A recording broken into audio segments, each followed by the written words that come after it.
Voilà, chers amis internautes, bonjour, j'espère que vous avez pris connaissance de la présentation de mon autre livre, La Racisation, qui est paru en 2002.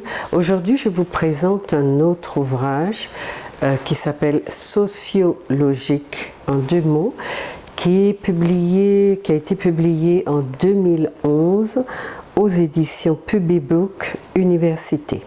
Publibook Université.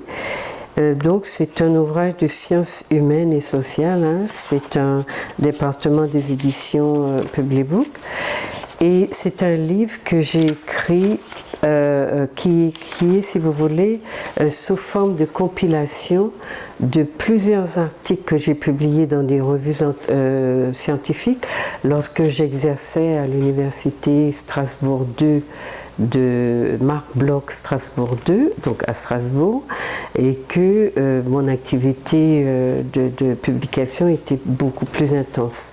Alors ces articles-là, je les ai compilés sous ce titre qui ne parle pas beaucoup aux gens, ce qui fait que cet ouvrage-là est peu connu du public.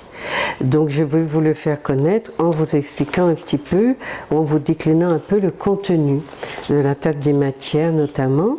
Donc j'ai procédé de la façon suivante. J'ai fait, en fonction des publications que j'avais, j'ai fait de grands chapitres.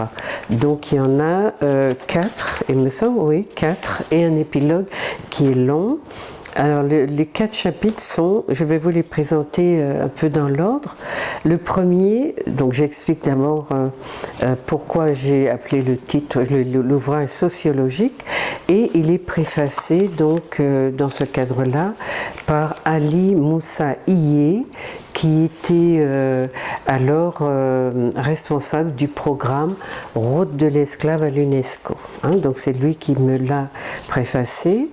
Et le premier chapitre donc s'intitule Logique sociétale et avec comme contenu esthétisme et racisme. Donc tout ce qui concerne le corps noir comme un corps stigmatique et assigné, la couleur de la peau, pourquoi en Inde par exemple les classifications de caste, dans le meilleur des mondes, comment Aldous Huxley présente les races, les hiérarchies raciales et pourquoi les noirs se retrouvent tout en bas de l'échelle, les canons de la beauté associés à la couleur de la peau, donc c'est beaucoup le travail sur les cheveux que j'ai développé aussi dans Peau noire, cheveux crépus.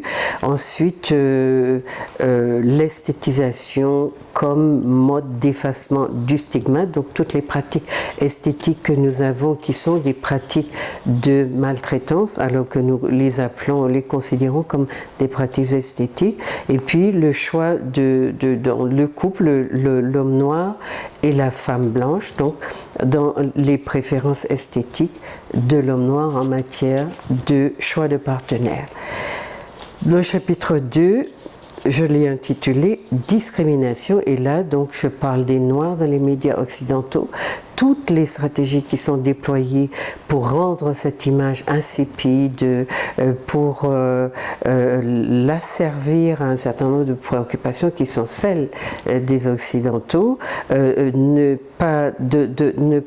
pas permettre qu'à travers cette image, les Noirs, les enfants noirs notamment, aient des références positives. Donc ce sont des images qui sont toujours d'une façon ou d'une autre escamotées et qui sont, qui donnent un sentiment, communiquent un sentiment de ridicule au public noir. J'ai étudié les Afro-Allemands. Ce sont des enfants, une catégorie d'Africains, d'Afro-descendants qui sont en but à un racisme vraiment extraordinaire. Il y a beaucoup de souffrance dans cette communauté et il y a donc un taux de suicide très élevé, une très grande difficulté pour donc les métis entre guillemets, nés d'Allemands et d'Afro-descendants, soit américains, soit africains, énormément de difficultés à trouver leur place dans cette société. Et puis, donc, pour les femmes, à trouver des partenaires. Donc, beaucoup s'en vont, soit se suicident, soit s'en vont aux États-Unis épouser des Africains-Américains, ou alors en Afrique épouser des Africains. Pour les hommes, c'est un petit peu différent, mais c'est une situation qui gagne à être connue. Et j'ai travaillé sur cette population lorsque j'ai voulu montrer que ce n'était pas vrai, que c'était uniquement l'histoire de l'esclavage qui expliquait le racisme anti-noir chez les Blancs. À mon avis, c'est quelque chose de très très ancien, de beaucoup plus, on va dire, essentiel dans la conception même de leur identité par les Blancs. Et puis, probablement que c'est lié à une jalousie très ancienne, une jalousie raciale très ancienne. Donc il y a beaucoup d'éléments ce sont des articles longs parce que j'ai beaucoup lu pour les écrire, et ils sont donc très étoffés. Et puis j'ai travaillé sur l'albinos parce que je voulais comprendre quelle était la place de ce type de noirs dans les sociétés noires, puisqu'ils ont la peau blanche, mais les noirs ne les ont jamais traités comme des blancs. Ils ne les ont jamais définis comme étant des blancs. Et autour de l'albinos, nous en avons, nous, dans nos sociétés antillaises, mais jamais on a évoqué l'existence de cette minorité. On a essayé de la comprendre, on a essayé d'analyser les discriminations, les stigmatisations qu'elle subit. Et donc j'ai travaillé de manière plus large sur les sociétés africaines, mais chez nous, dans les sociétés antillaises, il y a énormément de souffrance aussi dans cette population qui ne se laisse pas approcher facilement, justement parce qu'elle a été beaucoup stigmatisée. Dans le chapitre 3, j'aborde d'autres logiques sociétales, les prostituées, notamment les femmes de Saint-Domingue qu'on trouve chez nous. J'aborde donc de manière très détaillée cette question-là de comment ces femmes se sont installées, quel rôle elles jouent dans la société, qui sont leurs clients et pourquoi elles sont, en même temps qu'elles sont d'utilité publique, pourquoi est-ce qu'elles font l'objet de tant de rejet et de marginalisation. Donc c'est une enquête de terrain que j'ai menée avec une collègue qui s'appelle Milka Valentin et qui reprend donc de manière très détaillée la question de la femme, du rapport à la société, de sa place quand elle essaye de s'en sortir aussi financièrement en instrumentalisant son corps avec tous les préjugés moraux qu'on a et qui renvoient aussi à des préjugés raciaux, puisqu'on sait que dans nos sociétés, le type de femme mulâtresse a plus de succès que la femme noire, et donc les femmes de Saint-Domingue installées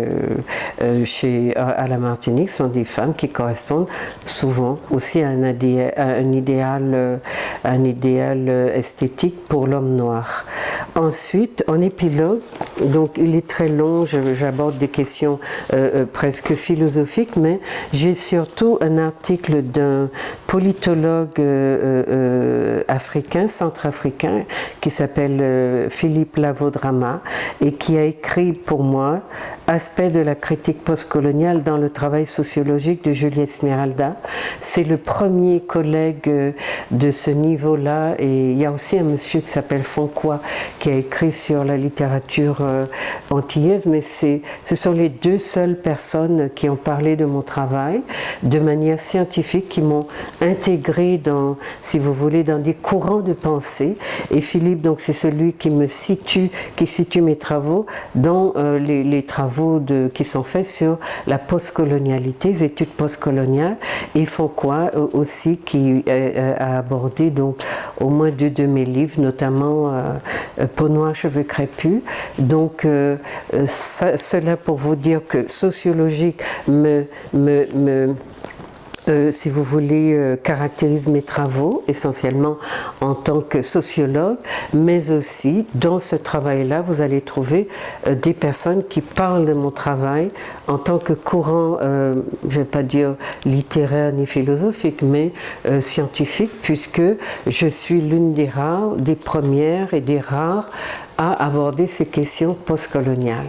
Voilà pourquoi je voulais donc vous dire que c'est un livre qui est très précieux pour moi, parce que d'abord il est constitué de beaucoup d'articles et de problématiques qui ne sont pas traitées de manière fouillée, et ensuite parce que bon, il est publié à une édition universitaire, et puis parce que il marque quand même l'évolution d'une pensée qui est restée constante chez moi, enfin une manière de penser nos réalités qui est restée constante, mais qui a effleuré, essayé d'aborder nos réalités à travers beaucoup de si vous voulez, de situations qui soient raciales, discriminatoires, esthétiques, historiques, montrer que nous sommes toujours dans le même tourment, le même tourbillon. Voilà. Donc j'espère que je vous ai donné envie d'aller voir ce qu'il y a dans ces différents articles. En tout cas, comme je vous l'ai dit, je reste à votre disposition pour vos remarques que vous voudrez bien me faire remonter ou pour communiquer sur les sujets qui vous intéressent. Voilà.